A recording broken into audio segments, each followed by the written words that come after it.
Quando senti o gosto amargo no café daquela manhã de quinta-feira, percebi que não era apenas o amargor natural da bebida. Havia algo errado, profundamente errado.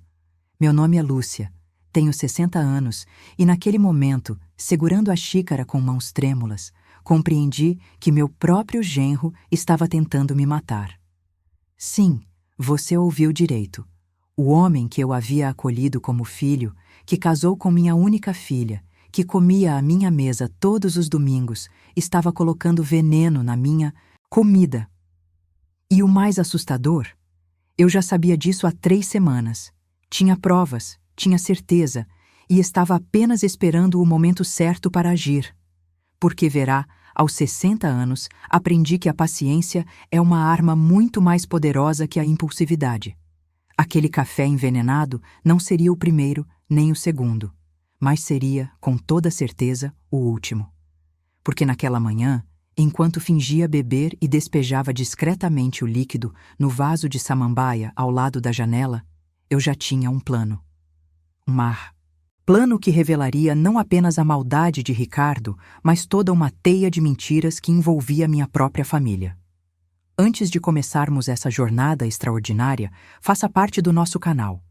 Inscreva-se e ative o sininho das notificações para não perder nenhuma história incrível que preparamos para você.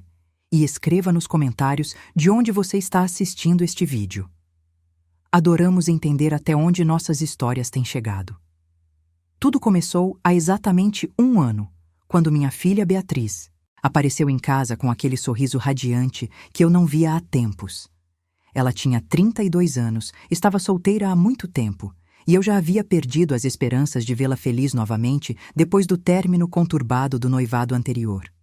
Mas ali estava ela, com os olhos brilhando como estrelas, me apresentando Ricardo. Ele tinha 35 anos, era bonito, bem vestido, educado e tinha um sorriso que poderia encantar qualquer pessoa. Usava palavras gentis, ajudava a arrumar a mesa. Depois do almoço, elogiava minha comida, perguntava sobre minha saúde. Parecia perfeito demais para ser verdade, mas eu quis acreditar. Quis acreditar porque minha filha merecia ser feliz, porque eu estava cansada de vê-la sofrer, porque talvez, apenas talvez, o destino finalmente estivesse sendo generoso com ela. O namoro foi rápido, intenso, apaixonado. Em 6 meses estavam noivos, e em 9 já estavam casados. Eu tentei alertá-la que estava indo muito rápido, que mal conhecia aquele homem, que seria prudente esperar um pouco mais. Mas Beatriz estava nas nuvens, completamente apaixonada, e não queria ouvir conselhos. Ricardo era atencioso com ela, trabalhava como gerente em uma empresa de importação, tinha um apartamento pequeno mas arrumado e prometia um futuro brilhante juntos. Como mãe, tudo o que eu podia fazer era apoiar, estar presente e torcer para que dessa vez minha filha tivesse encontrado o homem certo. Eu morava sozinha desde que meu marido faleceu, há 10 anos. A casa era grande, 3 quartos, jardim espaçoso, localizada em um bairro tranquilo e valorizado. Meu falecido esposo havia deixado a casa quitada e uma boa pensão que me garantia viver confortavelmente. Não era rica, mas também não passava necessidades. Tinha minhas plantas, meus livros, minhas amigas do grupo da igreja e a companhia semanal de Beatriz. Era uma vida simples, mas era minha vida, e eu estava em paz com ela. Depois do casamento, Beatriz e Ricardo começaram a visitar mais frequentemente. Vinham para almoçar aos domingos, às vezes ficavam para jantar, e Ricardo sempre se mostrava interessado em saber sobre a casa, sobre as reformas que eu pensava em fazer, sobre meus planos futuros. Perguntava se eu não me sentia sozinha naquela casa grande, se não pensava em vender e comprar algo menor, se não tinha medo de morar sozinha na minha idade. Eu achava que era apenas preocupação genuína, o cuidado de um genro atencioso. Como eu estava enganada. Foi há 6 meses que tudo começou a mudar sutilmente. Ricardo sugeriu que eu fizesse um testamento, que organizasse meus documentos, que pensasse no futuro. Disse que era importante ter tudo em ordem, que na minha idade essas coisas não podiam ser negligenciadas. Fiquei um pouco surpresa com a insistência dele, mas Beatriz concordou. Disse que ele estava certo, que eu precisava pensar nessas coisas. Então fui ao advogado, fiz meu testamento deixando tudo para minha filha, que era minha única herdeira. Contei isso a eles durante um jantar e vi um brilho estranho nos olhos de Ricardo. Foi breve, quase imperceptível, mas estava lá. Um brilho de satisfação, de vitória antecipada. Depois disso, Ricardo começou a aparecer mais vezes em casa, sempre com alguma desculpa. Trazia compras do supermercado para mim, oferecia ajuda com pequenos reparos, insistia em levar documentos importantes para organizar melhor. Eu aceitava agradecida, pensando que tinha um genro maravilhoso. Beatriz trabalhava muito, chegava tarde em casa e Ricardo dizia que tinha horários flexíveis, que podia me ajudar durante o dia. Comecei a confiar nele, a entregar chaves, senhas, documentos. Ele conhecia cada canto da minha casa, sabia onde eu guardava tudo, tinha acesso completo à minha vida. Foi há 2 meses que comecei a me sentir estranha. Tontura frequente, náuseas pela manhã, dores de cabeça intensas, fraqueza generalizada. Fui ao médico várias vezes, fiz exames, mas nada conclusivo aparecia. Os médicos diziam que poderia ser a idade, a pressão arterial um pouco alterada, talvez estresse. Receitavam remédios leves, recomendavam repouso, mais hidratação. Eu seguia as orientações, mas continuava me sentindo cada vez pior. Meu apetite diminuiu drasticamente, perdi peso, minha pele ficou pálida. Beatriz ficava preocupada, Ricardo fingia preocupação. Agora sei que ele estava apenas calculando quanto tempo ainda levaria. O ponto de virada aconteceu há exatamente 3 semanas e 4 dias. Era uma terça-feira chuvosa, e eu estava me sentindo particularmente mal. Ricardo havia passado em casa pela manhã. Trouxe pães frescos para o café, preparou o café para mim, como sempre fazia ultimamente. Bebi metade da xícara e senti aquela náusea violenta de novo. Corri para o banheiro e vomitei tudo. Quando voltei para a cozinha, ainda tonta e fraca, vi Ricardo mexendo em alguma coisa perto da pia. Ele se assustou quando me viu. Rapidamente guardou algo no bolso e disse que estava apenas lavando a xícara dele. Mas eu tinha visto. Tinha visto um pequeno frasco transparente, pequeno demais para ser remédio comum, discreto demais para ser inocente. Naquele momento, ainda zonza e confusa, não consegui processar completamente o que havia presenciado. Ricardo saiu logo depois, dizendo que precisava voltar ao trabalho. Fiquei sozinha com aquele desconforto crescente no peito, aquela sensação de que algo muito errado estava acontecendo bem debaixo do meu nariz. Passei o resto do dia na cama, tentando organizar meus pensamentos, lutando contra a náusea e a fraqueza que não passavam. Foi naquela noite, quando finalmente consegui me levantar e caminhar até a cozinha para beber água, que encontrei algo que mudaria tudo. Atrás do pote de café, escondido entre as embalagens de chá e açúcar, havia um pequeno frasco de vidro. Era do tamanho do meu dedo mindinho, com líquido transparente dentro, sem rótulo, sem identificação. Meu coração disparou. Com mãos trêmulas, peguei o frasco e o examinei contra a luz. Parecia água comum, mas eu sabia que não era. Sabia no fundo da minha alma que aquilo era a fonte de todos os meus males. Guardei o frasco em um lugar seguro, dentro da minha bolsa, e naquela noite mal consegui dormir. Minha mente estava em turbilhão, tentando entender, tentando negar o que meu instinto já havia concluído. No dia seguinte, fui a uma farmácia em outro bairro, longe da minha casa, onde ninguém me conhecia. Mostrei o frasco para o farmacêutico e pedi que me dissesse o que era aquilo. Ele examinou, cheirou cuidadosamente e seu rosto ficou sério. Disse que não podia ter certeza sem análise laboratorial, mas que aquele cheiro característico sugeria algum tipo de substância tóxica, possivelmente um raticida líquido diluído. Raticida. Veneno para ratos. Meu genro estava me envenenando aos poucos, como se eu fosse uma praga a ser eliminada. Senti minhas pernas fraquejarem, precisei me segurar no balcão para não cair. O farmacêutico me ofereceu água, perguntou se eu estava bem, sugeriu que eu procurasse a polícia imediatamente. Mas eu não podia, ainda não.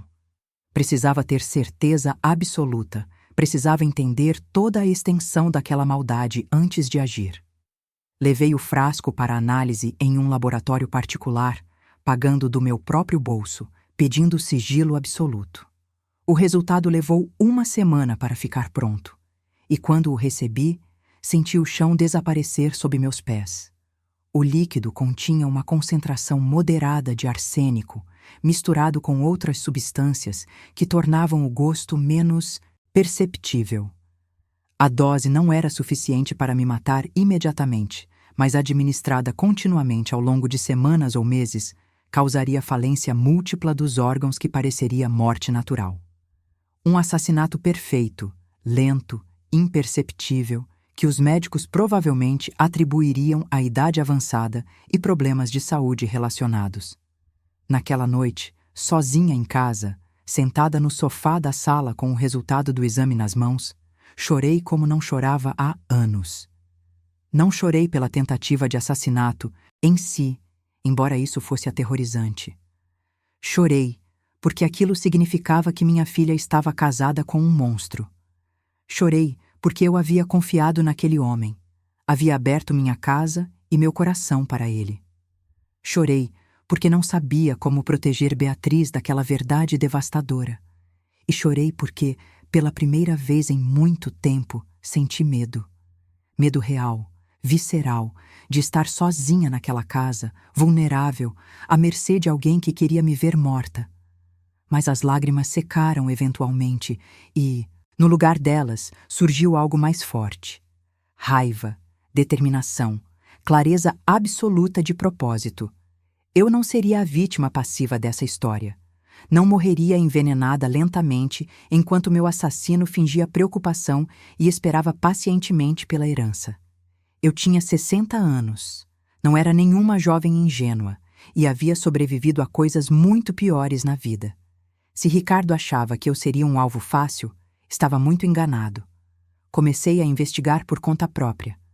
Contratei discretamente um detetive particular, um senhor aposentado da polícia que uma amiga da igreja me recomendou. Expliquei a situação, mostrei as provas e pedi que ele descobrisse tudo sobre Ricardo.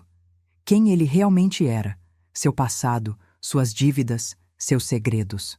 O detetive aceitou o caso com seriedade, disse que já havia visto muitos casos assim, que ganância e impaciência faziam as pessoas cometerem os crimes mais hediondos.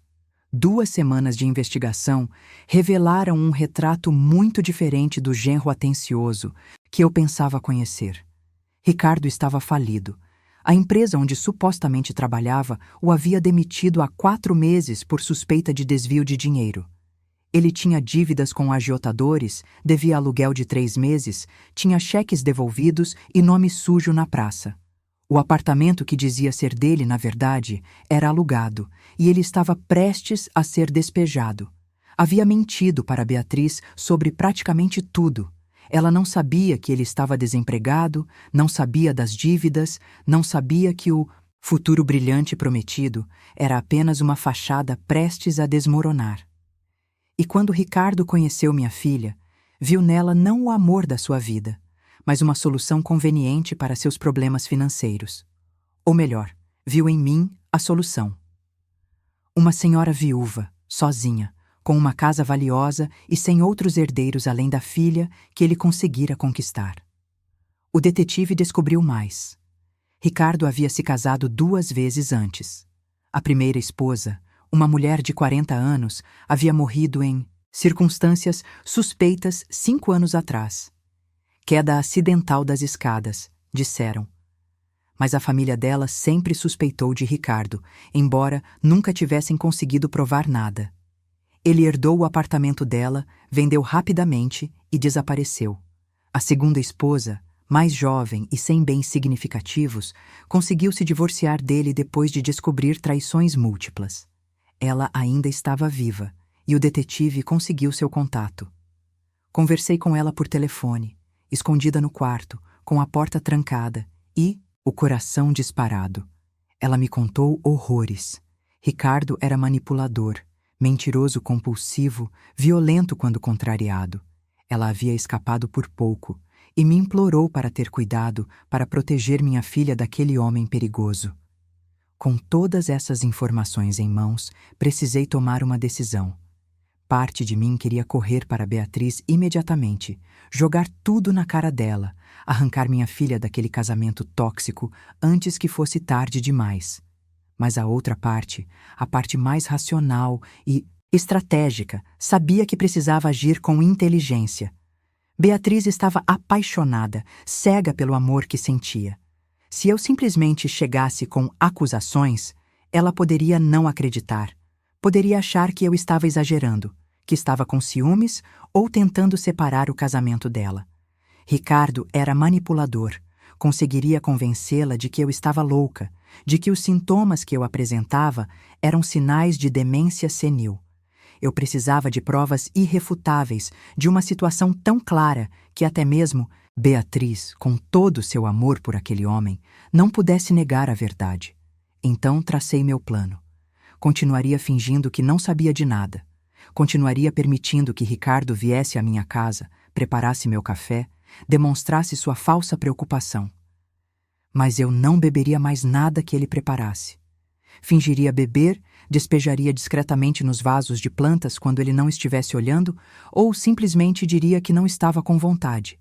Instalei câmeras escondidas pela casa, daquelas pequenas e discretas que parecem decoração.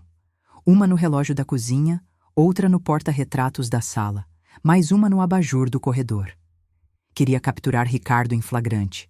Queria ter vídeo dele colocando o veneno na minha comida, evidência incontestável de suas intenções assassinas. Também comecei a documentar tudo meticulosamente. Cada visita dele, cada coisa estranha que acontecia, cada vez que me sentia mal depois que ele preparava algo para mim. Mantinha um diário escondido no fundo do guarda-roupa, escrito à mão, com datas, horários, descrições detalhadas. Guardava os resultados dos exames laboratoriais, as anotações do detetive, cópias de tudo que pudesse ser relevante. Criei uma pasta completa, com todas as provas organizadas, e deixei uma cópia com meu advogado, com instruções claras do que fazer caso algo acontecesse comigo. Durante essas 3 semanas de investigação e preparação, precisei ser a melhor atriz da minha vida. Quando Ricardo aparecia em casa com aquele sorriso falso, eu sorria de volta. Quando ele perguntava como eu estava me sentindo, eu dizia que estava melhor, que os remédios pareciam estar fazendo efeito. Quando ele oferecia para preparar meu café ou meu chá, eu aceitava agradecida e depois despejava discretamente no vaso. As plantas estavam morrendo. Folhas amareladas e murchas, testemunhas silenciosas do veneno que deveria estar me matando. Mas eu continuava viva, e a cada dia que passava, Ricardo ficava mais impaciente, mais confuso, sobre por que seus planos não estavam funcionando. Percebi mudanças no comportamento dele. Ficou mais ríspido, menos cuidadoso com as aparências. Começou a fazer perguntas mais diretas sobre meus planos para a casa, sobre quando eu pensava em fazer mudanças no testamento, sobre se eu havia considerado colocar o nome de Beatriz também na escritura. Estava ficando desesperado, pressionado pelas dívidas que se acumulavam, pelos agiotadores que certamente cobravam juros exorbitantes. Eu podia ver a tensão crescendo nele, como uma panela de pressão prestes a explodir. E sabia que quando ele explodisse, quando percebesse que o envenenamento lento não estava funcionando, poderia tentar algo mais drástico. Foi por isso que precipitei os eventos naquela manhã de quinta-feira. Já tinha provas suficientes, já havia capturado Ricardo nas câmeras mexendo em minhas bebidas várias vezes. Tinha o resultado laboratorial do veneno, tinha o relatório completo do detetive, tinha depoimentos, documentos, tudo organizadamente compilado. Estava na hora de encerrar aquele pesadelo, mas não da forma que Ricardo esperava. Ele achava que estava no controle, que era o predador paciente esperando sua presa definhar. Não fazia ideia de que a presa havia se transformado em caçadora. Naquela manhã, quando fingi beber o café envenenado e despejei no vaso de samambaia, deixei Ricardo acreditar que finalmente havia conseguido. Fingi uma tontura súbita. Segurei na mesa teatralmente. Levei a mão ao peito como se sentisse dores. Vi o brilho de satisfação nos olhos dele, aquela expectativa mal disfarçada. Ele me ajudou a sentar no sofá com gestos que pareciam preocupados, mas eram calculadamente medidos. Perguntou se eu queria que ele chamasse uma ambulância, já planejando como explicaria minha morte súbita como um ataque cardíaco inesperado. Respondi que não, que já havia passado, que era só um mal-estar momentâneo. Ricardo saiu de casa prometendo voltar mais tarde para verificar como eu estava. Mal a porta se fechou atrás dele, levantei do sofá completamente recuperada da minha falsa tontura. Peguei o telefone e fiz as ligações que havia planejado meticulosamente. Primeiro para o detetive, confirmando que estava na hora de acionar a polícia. Depois para meu advogado, pedindo que viesse imediatamente à minha casa com todos os documentos que eu havia deixado sob sua guarda. E, finalmente, a ligação mais difícil de todas, para minha filha Beatriz.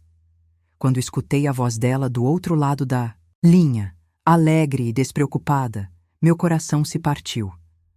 Como eu contaria para minha filha que o homem que ela amava estava tentando assassinar sua mãe? Como eu destruiria o mundo dela com uma única conversa?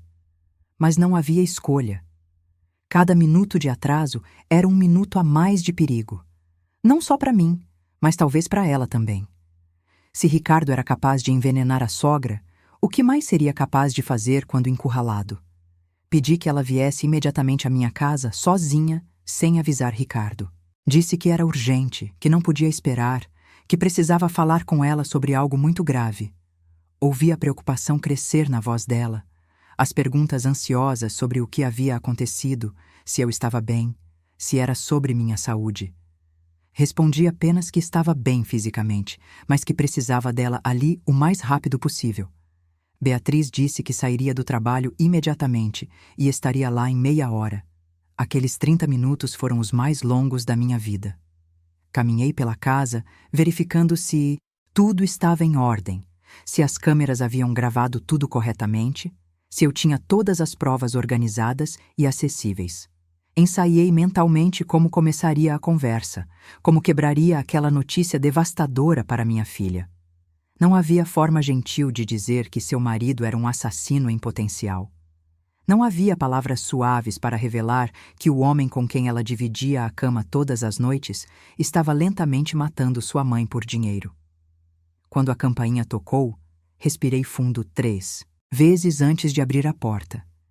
Beatriz estava lá, com o rosto marcado pela preocupação, os olhos arregalados de ansiedade. Entrou rapidamente, perguntando o que havia acontecido, por que eu estava tão séria, por que toda aquela urgência. Pedi que ela se sentasse no sofá, e eu me sentei ao lado dela, segurando suas mãos nas minhas. Senti como elas estavam frias, como ela tremia levemente de nervosismo. Minha filha, minha única filha, que eu trouxe ao mundo, que criei com tanto amor e dedicação, estava prestes a ter seu coração despedaçado.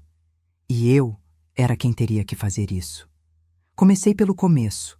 Contei sobre os sintomas que vinha sentindo nos últimos 2 meses, sobre as idas constantes ao médico sem diagnóstico conclusivo, sobre como eu estava ficando cada vez mais fraca e doente. Beatriz balançou a cabeça. Disse que já sabia de tudo isso, que estava muito preocupada comigo, que tinha insistido para que eu fizesse mais exames. Então, contei sobre aquela manhã de 3 semanas atrás, quando vi Ricardo escondendo um frasco no bolso, sobre como encontrei o frasco escondido na cozinha, sobre como levei para análise e descobri que era arsênico. Vi a cor sumir do rosto de Beatriz. Ela soltou minhas mãos bruscamente, levantou do sofá, começou a andar de um lado para outro da sala com as mãos na cabeça. Negou veementemente. Disse que era impossível, que eu devia estar enganada, que Ricardo jamais faria algo assim. Sua voz estava alta, desesperada, incrédula. Era exatamente a reação que eu havia previsto. O amor cega as pessoas, faz com que recusem acreditar até mesmo em evidências claras. Mas eu estava preparada para aquela resistência. Mostrei a ela o resultado do exame laboratorial. Mostrei as anotações do detetive particular, o relatório completo sobre a vida de Ricardo, as dívidas, as mentiras, o passado sombrio. Mostrei o depoimento da ex-esposa, as suspeitas sobre a morte da primeira mulher dele. E, finalmente, liguei o computador e mostrei os vídeos das câmeras, escondidas. Vídeo após vídeo de Ricardo entrando na minha cozinha quando achava que eu não estava olhando, pegando o pequeno frasco do bolso, despejando gotas no café, no suco, na água. As imagens eram claras, incontestáveis, devastadoras. Beatriz assistiu a tudo em silêncio. Lágrimas escorriam pelo seu rosto, mas ela não fazia nenhum som. Simplesmente ficou ali, paralisada, assistindo o homem que amava cometer, repetidamente, atos de pura maldade contra sua mãe. Quando o último vídeo terminou, ela se deixou cair no sofá novamente, com o corpo todo tremendo. Cobriu o rosto com as mãos e finalmente soluçou, um som gutural de dor absoluta, de um mundo desmoronando, de amor se transformando em horror. Abracei minha filha enquanto ela chorava. Não disse nada, apenas segurei ela contra meu peito, como fazia quando era pequena e se machucava no playground. Mas este machucado era muito mais profundo, muito mais doloroso do que qualquer joelho ralado da infância. Este era o tipo de ferida que deixa cicatrizes permanentes na alma, que muda para sempre a forma como você vê o mundo e as pessoas nele. Beatriz havia confiado completamente em Ricardo, havia entregue seu coração sem reservas, havia construído sonhos de futuro com ele. E agora tudo isso estava destruído, revelado como mentira, como manipulação cruel de um homem sem escrúpulos. Quando ela finalmente conseguiu falar novamente, sua voz estava rouca, quebrada. Perguntou por que ele havia feito isso, por que simplesmente não a deixou se quisesse meu dinheiro. Expliquei o que o detetive havia descoberto. Ricardo estava tão endividado que precisava de muito dinheiro rapidamente, não apenas do valor que conseguiria com um divórcio ou partilha de bens. Ele precisava da casa, da pensão, de tudo que eu tinha. E o caminho mais rápido para conseguir isso era através de Beatriz, a única herdeira. Com minha morte, Beatriz herdaria tudo. E como marido dela, Ricardo teria acesso a todos esses bens. Era um plano frio, calculado, absolutamente desprovido de qualquer humanidade. A campainha tocou novamente. Desta vez, eram o detetive e meu advogado, chegando juntos conforme o combinado. Logo em seguida, chegou também a polícia que o detetive havia acionado. 2 investigadores de homicídio, sérios e profissionais, que ouviram atentamente enquanto eu relatava tudo, mostrava as provas, exibia os vídeos. Eles examinaram o frasco de veneno que eu havia guardado, pediram cópias de todos os documentos, anotaram tudo, meticulosamente. Disseram que o caso era sólido, que havia provas mais do que suficientes para uma prisão e processo criminal por tentativa de homicídio. Beatriz estava sentada no sofá, ainda em choque, lágrimas secando no rosto. Um dos investigadores se aproximou dela gentilmente e perguntou se ela sabia de algo, se tinha notado qualquer comportamento suspeito do marido.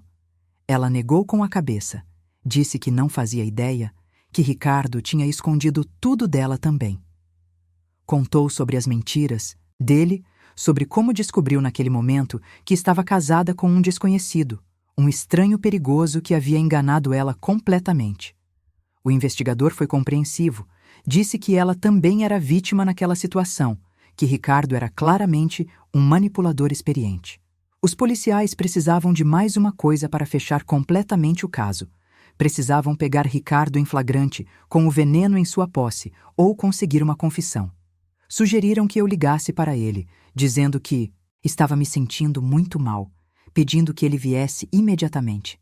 Seria uma armadilha, com policiais escondidos na casa, esperando para prendê-lo assim que ele tentasse me dar mais veneno ou revelasse suas intenções. Era arriscado, mas eu concordei. Havia chegado até ali, Não recuaria agora. Liguei para o celular de Ricardo.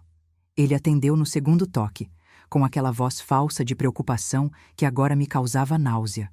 Disse, com voz fraca e trêmula, que estava me sentindo muito mal, que as dores tinham voltado piores do que nunca, que estava com medo de estar tendo um ataque cardíaco. Pedi que ele viesse rapidamente, que eu precisava de ajuda, que não conseguia nem levantar do sofá. Ouvi a satisfação mal disfarçada na voz dele quando respondeu que chegaria em 15 minutos, que eu ficasse calma, que ele cuidaria de tudo. Os policiais se posicionaram estrategicamente pela casa. 2 no quarto, com a porta entreaberta permitindo visão da sala. 1 no banheiro do corredor. O detetive, na cozinha, escondido atrás da porta da despensa. Beatriz queriam que saísse, que não presenciasse aquilo, mas ela recusou terminantemente. Disse que precisava estar lá, que precisava ver com os próprios olhos, que precisava daquela confirmação final para conseguir seguir em frente. Então, a colocaram no quarto comigo, onde ficaria fora da vista, mas poderia ouvir e ver tudo através da fresta da porta. Posicionei-me no sofá da sala, deitada em uma posição que sugeria fraqueza extrema. Meu coração estava disparado, não de medo pelo que Ricardo poderia fazer, mas de expectativa pelo que estava prestes a acontecer. 60 anos de vida me ensinaram muitas coisas, e uma delas era que justiça, embora às vezes demore, eventualmente prevalece. E a justiça para Ricardo estava chegando, dirigindo pelas ruas da cidade naquele exato momento, sem fazer ideia da armadilha que o aguardava. Ouvi o som de chave na fechadura. Ricardo tinha cópia das chaves da minha casa. Eu mesma havia dado a ele meses atrás, confiante de que estava facilitando a vida de um genro atencioso. Ele entrou chamando meu nome com aquela voz falsa de preocupação, fechou a porta atrás de si e veio direto para a sala. Quando me viu deitada no sofá, aparentemente muito debilitada, seu rosto tentou expressar preocupação, mas nos seus olhos eu vi outra coisa. Expectativa. Satisfação antecipada. A crença de que finalmente seu plano estava funcionando. Ele se aproximou, ajoelhou ao lado do sofá, pegou minha mão, fingindo verificar meu pulso. Perguntou como eu estava me sentindo, e eu respondi com voz fraca que estava muito mal, que achava que dessa vez era sério. Vi o brilho nos olhos dele se intensificar. Ele disse que ia preparar um chá para mim, algo quente que me ajudaria a me sentir melhor. Levantou e foi para a cozinha, e eu sabia exatamente o que ele estava prestes a fazer. Sabia que ele colocaria uma dose final de veneno naquele chá, uma dose maior desta vez, suficiente para garantir que eu não sobrevivesse à noite. Do quarto, através da fresta da porta, Beatriz observava tudo. Eu podia senti-la lá, podia imaginar a dor e a raiva crescendo dentro dela a cada segundo. O homem com quem ela havia se casado, com quem havia sonhado construir uma família, estava na cozinha da casa da mãe dela, preparando uma bebida envenenada. A realidade daquilo, testemunhada ao vivo e não apenas através de vídeos gravados, devia estar sendo absolutamente devastadora. Ricardo voltou da cozinha carregando uma xícara fumegante. Tinha aquele sorriso gentil no rosto, aquela expressão de genro dedicado cuidando da sogra doente. Ajudou-me a sentar, acomodou almofadas atrás das minhas costas, aproximou a xícara dos meus lábios com cuidado teatral. Disse que aquele chá me faria bem, que eu me sentiria melhor depois de bebê-lo, que confiasse nele. As palavras eram carinhosas, mas carregavam um significado sinistro que só nós dois, naquele momento, compreendíamos completamente. Ou pelo menos, ele achava que só nós dois compreendíamos. Levei a xícara aos lábios, fingindo beber um pequeno gole. O líquido quente tocou meus lábios, mas não passou dali. Ricardo observava atentamente, satisfeito, aguardando. Foi então que coloquei a xícara na mesinha de centro e disse, com voz subitamente firme e clara, sem nenhum traço da fraqueza anterior que não precisava mais fingir.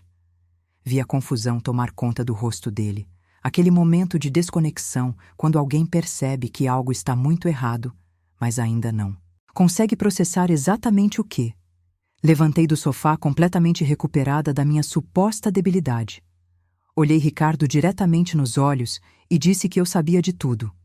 Sabia sobre o veneno, sobre as mentiras, sobre as dívidas, sobre seu plano de me matar para roubar minha herança através de Beatriz. Vi o pânico se instalar no rosto dele, a cor sumir, os olhos se arregalarem. Ele começou a gaguejar negações confusas, dizendo que eu estava louca, que não sabia do que estava falando, que nunca faria algo assim. Foi quando os policiais saíram de seus esconderijos. Em questão de segundos, Ricardo estava cercado, algemado, sendo informado de seus direitos enquanto tentava protestar inutilmente. Eles pegaram a xícara de chá como evidência, revistaram Ricardo e encontraram o pequeno frasco de veneno no bolso dele. Prova irrefutável, flagrante, perfeito. Ele tentou explicar, inventar desculpas cada vez mais absurdas, mas suas palavras caíam no vazio. As provas eram esmagadoras, incontestáveis. Beatriz saiu do quarto naquele momento. Ricardo a viu e seu rosto se iluminou brevemente com esperança, achando que ela seria sua salvação, que acreditaria nele contra todas as evidências. Ele começou a falar com ela, chamando-a de amor, de querida, implorando que ela dissesse aos policiais que aquilo era tudo um mal-entendido, que eu estava senil e confusa. Mas Beatriz apenas olhou para ele com uma expressão que mesclava nojo, dor e raiva. Ela se aproximou lentamente, parou bem na frente dele e disse com voz trêmula, mas firme, que ela havia visto tudo. Os vídeos, os documentos, as provas. Disse que sabia quem ele realmente era e que nunca mais queria vê-lo na vida. A máscara finalmente caiu completamente.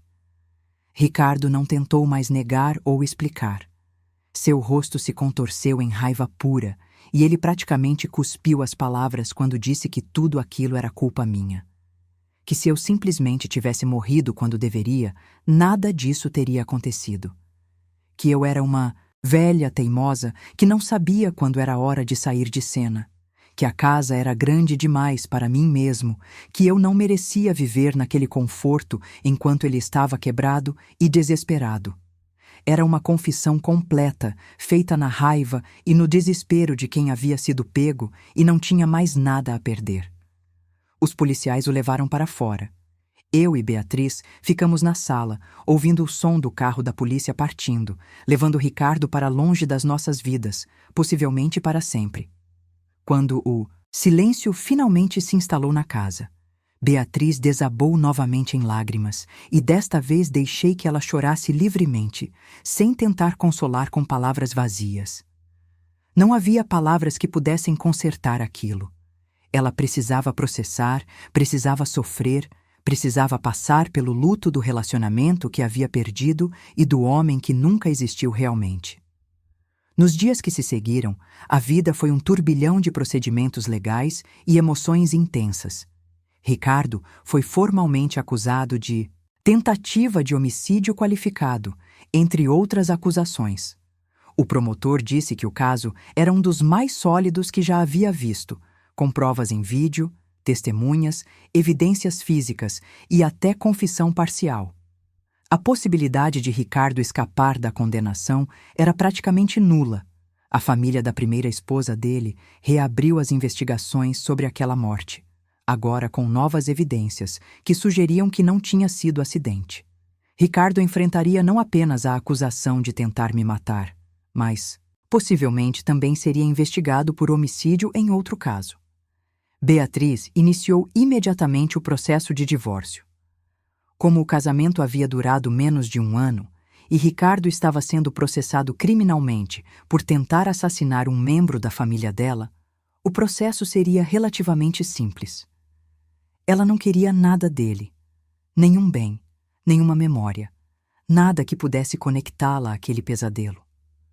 Mudou-se temporariamente de volta para minha casa, incapaz de permanecer no apartamento que havia compartilhado com Ricardo.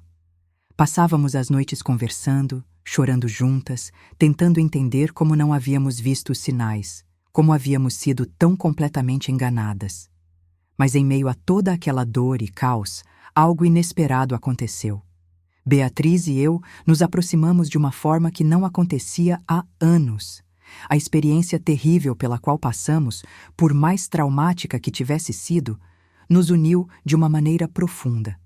Passamos a conversar mais abertamente, a compartilhar não apenas as preocupações, mas também as esperanças, os medos, os sonhos.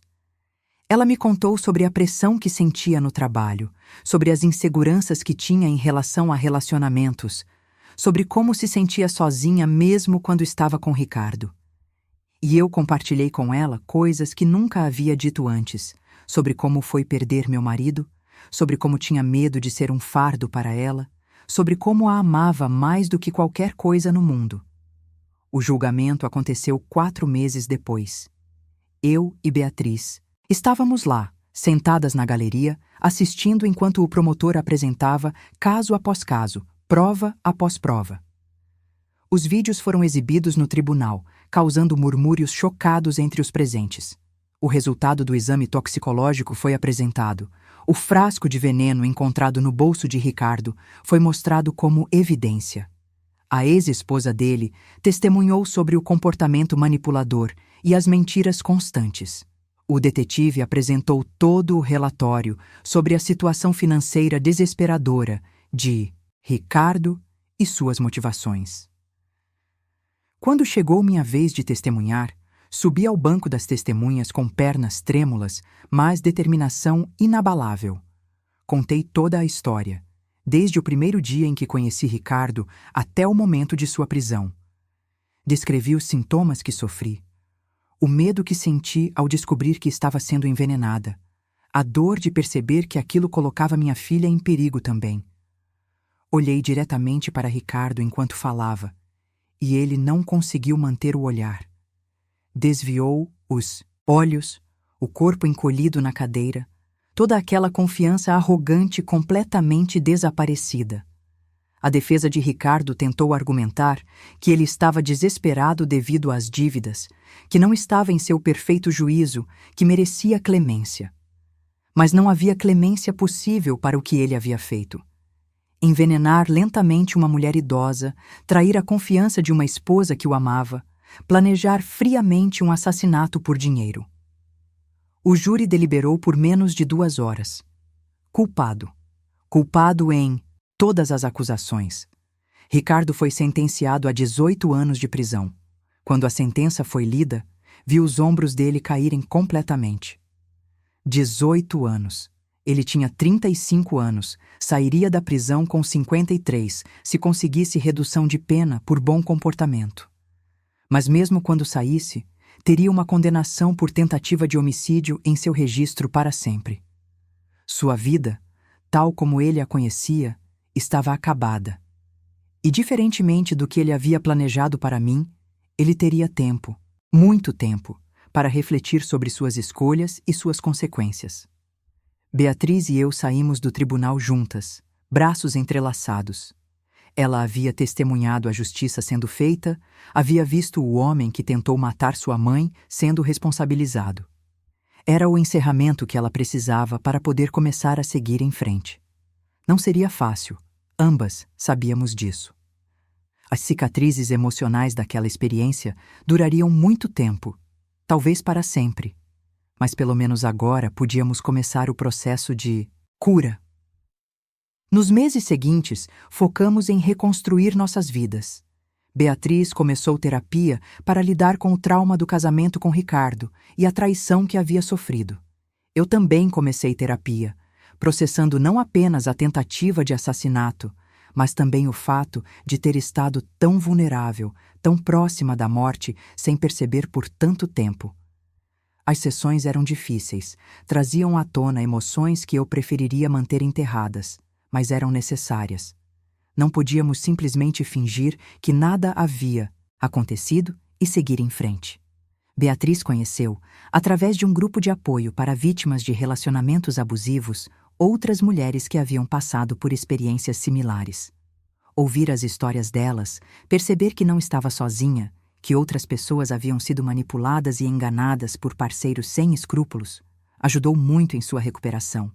Ela começou a se perdoar pela cegueira que havia tido em relação a Ricardo, compreendendo que manipuladores experientes são mestres em esconder sua verdadeira natureza e fazer suas vítimas acreditarem neles completamente.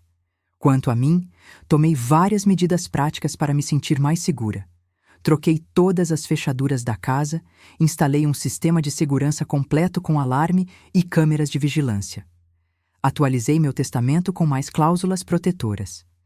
Organizei todos os meus documentos e deixei cópias com meu advogado e com Beatriz. Passei a ser mais cautelosa sobre quem eu deixava entrar na minha vida e na minha casa. A experiência com Ricardo havia me ensinado que confiar é bom, mas verificar é essencial. Removi da cozinha qualquer lembrança daqueles dias terríveis. Joguei fora todas as xícaras que Ricardo havia usado, todos os potes onde o veneno havia sido escondido, até mesmo a máquina de café que ele havia operado tantas vezes. Comprei tudo novo, transformei a cozinha em um espaço completamente diferente, sem nenhuma associação com aquele período sombrio. As plantas que haviam morrido envenenadas foram substituídas por novas, saudáveis e vibrantes, simbolizando um recomeço. Beatriz eventualmente saiu da minha casa e alugou um apartamento pequeno para ela.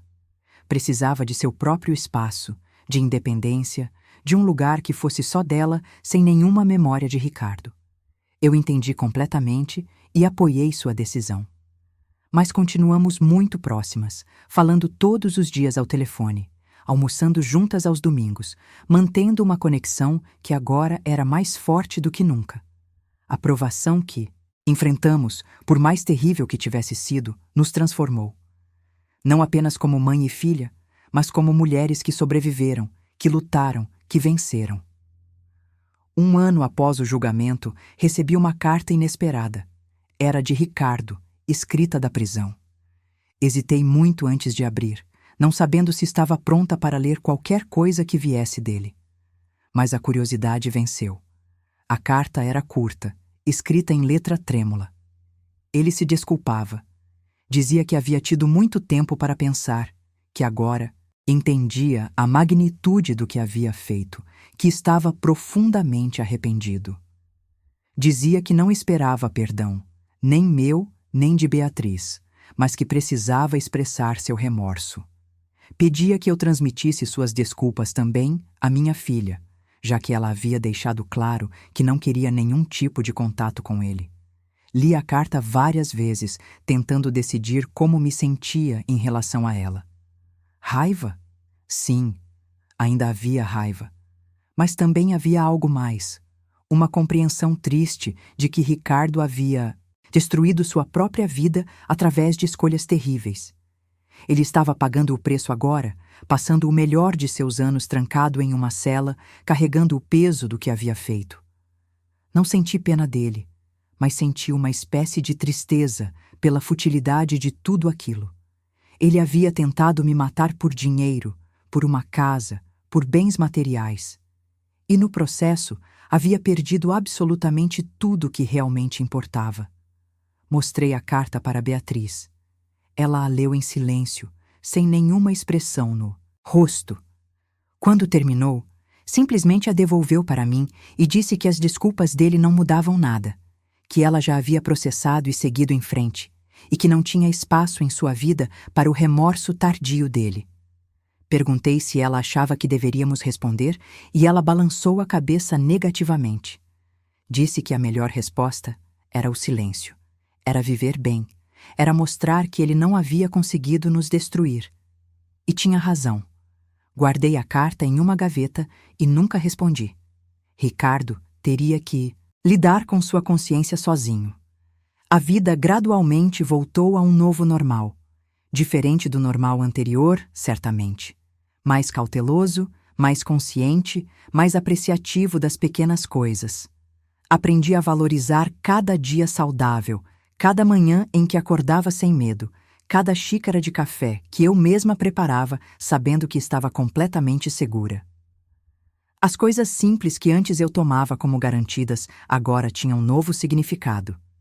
Beatriz começou a namorar novamente, 2 anos depois do divórcio. Um homem gentil que ela conheceu através de amigos mútuos, alguém com histórico verificável, família presente, vida estável. Ela foi muito cautelosa desta vez, levou as coisas devagar, apresentou ele para mim várias vezes antes de ficarem sérios. Eu também fui cautelosa, observadora, atenta a qualquer sinal de alerta. Mas ele parecia genuíno, suas ações correspondiam às suas palavras, e com o tempo até eu comecei a confiar. Ver minha filha feliz novamente, vê-la rir abertamente, vê-la construir um relacionamento saudável, foi uma das maiores alegrias da minha vida. Quanto a mim, encontrei propósito de uma forma que não esperava. Comecei a dar palestras em grupos de apoio para idosos sobre segurança pessoal, sobre como reconhecer manipulação e abuso financeiro, sobre a importância de estar atento e protegido mesmo dentro da própria família. Minha história era chocante, mas era também educativa. Quantas outras pessoas idosas estavam em situações similares sem perceber? Quantos filhos, genros, noras, netos, cuidadores tinham más intenções escondidas sob máscaras de preocupação? Fui contatada por organizações que trabalham com proteção de idosos, por grupos que combatem abuso e negligência. Minha história foi destaque em reportagens locais, servindo como alerta para outros. Recebi cartas de pessoas que compartilharam suas próprias experiências, que agradeceram por eu ter falado abertamente sobre o que passei. Algumas até disseram que minha história as ajudou a identificar situações perigosas em suas próprias vidas e tomar ações protetivas antes que fosse tarde demais. Fazer essa diferença, saber que minha experiência terrível estava ajudando outras pessoas, trouxe um senso de significado para tudo o que havia acontecido. Não que valesse a pena ter passado por aquilo, é claro que não. Mas já que havia passado, já que havia sobrevivido, pelo menos poderia transformar aquela experiência em algo útil, em algo que potencialmente salvaria outras vidas. Hoje, 3 anos após aquela manhã em que fingi beber o café envenenado e armei a armadilha que levou Ricardo à prisão, posso dizer que estou em paz. Não esqueci o que aconteceu, as marcas estão lá e sempre estarão. Mas não deixei que aquilo me definisse. Não me tornei uma vítima permanente, vivendo com medo e amargura. Escolhi ser uma sobrevivente, escolhi ser forte, escolhi usar minha voz para ajudar outros. Minha casa está cheia de novos hóspedes agora. Não pessoas, mas plantas. Dezenas delas em todos os cantos, exuberantes e saudáveis. Cada uma representa um novo começo, uma nova vida florescendo onde antes havia tentativa de morte. A samambaia onde despejei o primeiro café envenenado morreu, mas em seu lugar crescem orquídeas lindas que florescem todos os anos, persistentes e resilientes como eu aprendi a ser. Beatriz vem visitar com frequência, às vezes traz o namorado e conversamos por horas no jardim que reformei completamente. Plantamos juntas uma roseira no ano passado, em memória do que sobrevivemos e superamos. Ela floresceu magnificamente nesta primavera, com rosas vermelhas vibrantes que enchem o ar com perfume doce. Cada flor é um lembrete de que a beleza pode surgir mesmo após os períodos mais sombrios. As câmeras de segurança ainda estão instaladas em toda a casa, mas agora as vejo de forma diferente. Não como símbolos de medo ou paranoia, mas como ferramentas de empoderamento. Elas me dão a tranquilidade de que estou protegida, de que qualquer ameaça será detectada, de que nunca mais serei uma vítima fácil e vulnerável. Revisito as gravações daquele período às vezes, não por masoquismo, mas para lembrar minha própria força. Para lembrar que quando enfrentei o pior, quando olhei a morte nos olhos através daquele veneno escondido no café, não recuei, lutei, planejei, venci. O detetive que contratei se tornou um amigo. Ele passa ocasionalmente para tomar café, sempre brincando que verifica se eu mesma preparei antes de beber. É uma piada sombria, mas ajuda. O humor, descobri, É uma forma poderosa de lidar com trauma. Não diminui a seriedade do que aconteceu, mas torna mais leve o peso de carregar aquelas memórias.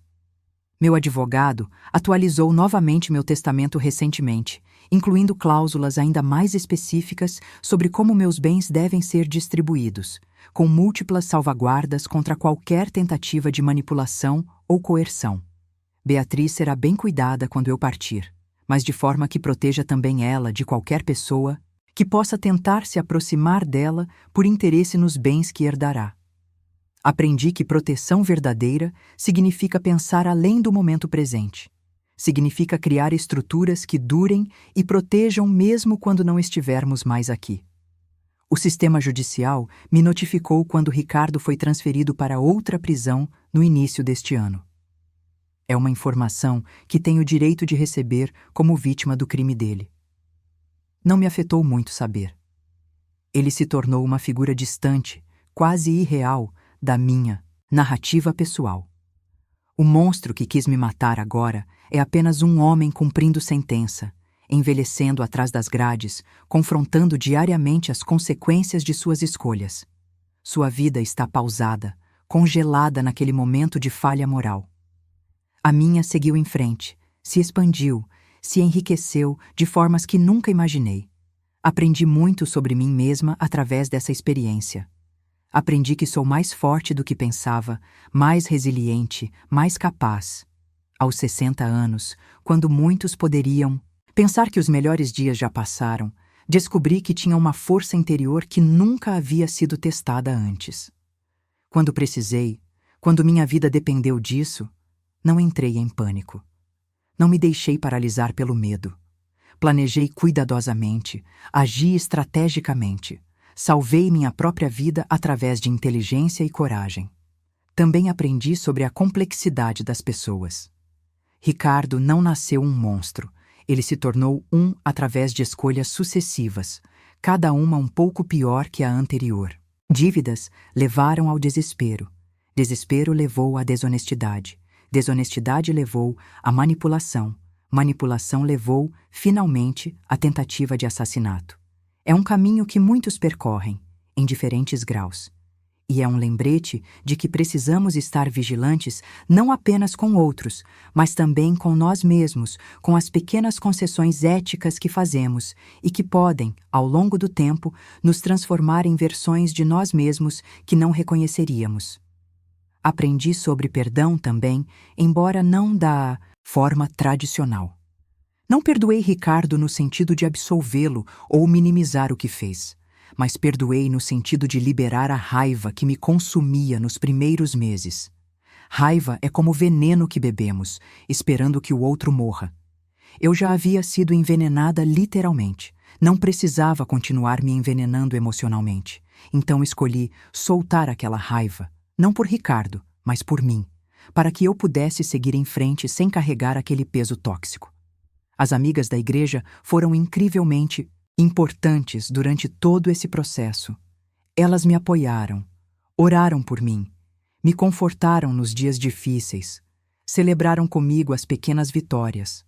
Algumas delas compartilharam suas próprias histórias de traição e sobrevivência, e percebi que trauma e superação são experiências humanas universais.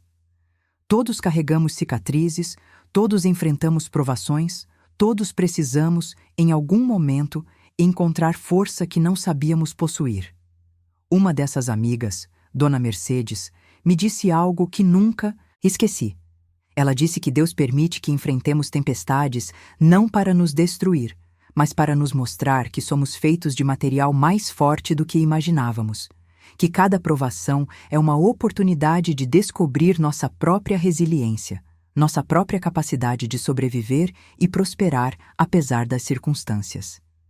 Não sou uma pessoa especialmente religiosa, mas aquelas palavras ressoaram profundamente.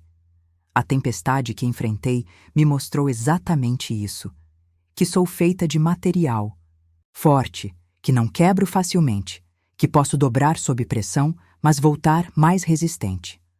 Olho agora para a mulher que era 3 anos atrás, antes de tudo isso acontecer, e mal a reconheço. Ela era mais ingênua, mais confiante de forma despreocupada, menos consciente dos perigos que podem se esconder sob superfícies agradáveis. A mulher que sou hoje é mais sábia, mais cautelosa, mas também mais forte e mais confiante de formas que realmente importam. Sei do que sou capaz. Sei que posso enfrentar o pior e sobreviver. Sei que posso transformar tragédia em propósito. Beatriz também mudou profundamente. A jovem que era, apaixonada e um pouco inocente, amadureceu de formas dolorosas, mas necessárias. Ela é mais cuidadosa agora em seus relacionamentos, mais atenta a sinais de alerta, mais disposta a confiar em seus instintos quando algo parece errado. Mas não se tornou cínica ou fechada.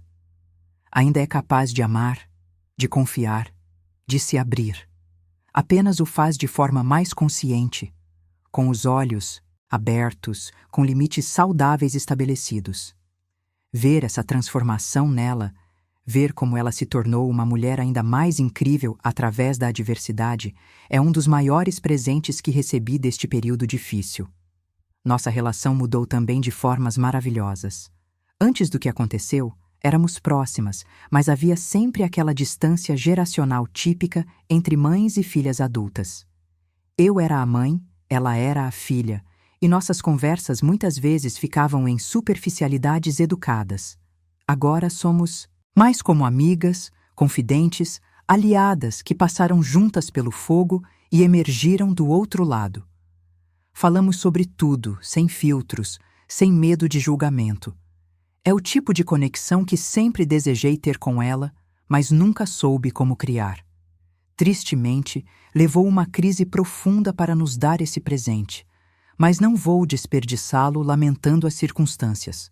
Vou apenas apreciar o que temos agora. Voltando àquela manhã 3 anos atrás, quando fingi beber o café envenenado pela última vez, percebo agora que aquele foi um ponto de virada não apenas no sentido óbvio de salvar minha vida. Foi também o dia em que escolhi ser protagonista da minha própria história, em vez de vítima. Foi o dia em que decidi que não permitiria que Ricardo escrevesse o final da minha narrativa. Foi o dia em que olhei para o perigo de frente e disse não desta vez, não comigo, não sem luta. Muitas pessoas que ouvem minha história perguntam como consegui manter a calma durante aquelas semanas em que sabia que estava sendo envenenada, mas continuei fingindo normalidade. Perguntam se não tive medo, se não quis simplesmente fugir, se não pensei em simplesmente confrontar Ricardo diretamente. Claro que tive medo, medo intenso, paralisante em alguns momentos, mas também tinha certeza de que precisava fazer aquilo da forma certa.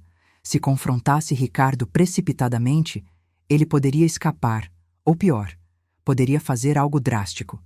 Se simplesmente fugisse, ele poderia voltar sua atenção para Beatriz e eu nunca me perdoaria por colocá-la em perigo. Então, mantive a calma, segui o plano, confiei no processo. Essa capacidade de manter a calma sob pressão extrema é algo que descobri possuir, mas nunca havia sido testado antes. Sempre fui uma pessoa relativamente tranquila, mas nunca soube se conseguiria manter essa tranquilidade quando realmente importasse. Agora sei. E esse conhecimento me dá uma confiança que permeia todos os aspectos da minha vida.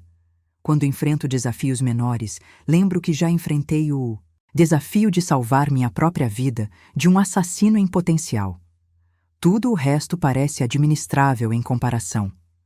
As palestras que dou agora para grupos de idosos são, em muitos aspectos, o legado que escolhi criar desta experiência. Cada vez que compartilho minha história, vejo rostos no público que se reconhecem em partes dela. Vejo a consciência surgindo nos olhos de alguém que percebe que está em uma situação similar. Vejo coragem sendo inspirada em pessoas que precisavam ouvir que sobrevivência e vitória são possíveis. Isso me dá um propósito que vai além de mim mesma, que transforma minha dor pessoal em ferramenta de empoderamento coletivo. Uma senhora me procurou após uma dessas palestras, cerca de 1 ano atrás. Ela tinha 72 anos e, com lágrimas nos olhos, me contou que estava vivendo com um filho que constantemente pedia dinheiro emprestado, que tinha acesso às suas contas bancárias, que a fazia assinar documentos sem ler completamente. Ela não havia percebido o padrão de abuso financeiro até ouvir minha história. Ajudei a conectá-la com serviços de proteção ao idoso, com um advogado que pudesse ajudar, com grupos de apoio. Meses depois, ela me enviou uma carta dizendo que havia retomado o controle de suas finanças, que havia estabelecido limites claros com o filho e que estava vivendo com mais tranquilidade pela primeira vez em anos. Aquela carta está guardada em uma pasta especial, junto com outras similares. São lembretes tangíveis de que minha experiência, por mais terrível que tenha sido, está servindo um propósito maior. Inscreva-se e ative o sininho das notificações para não perder nenhuma história incrível que preparamos para você. Até a próxima história!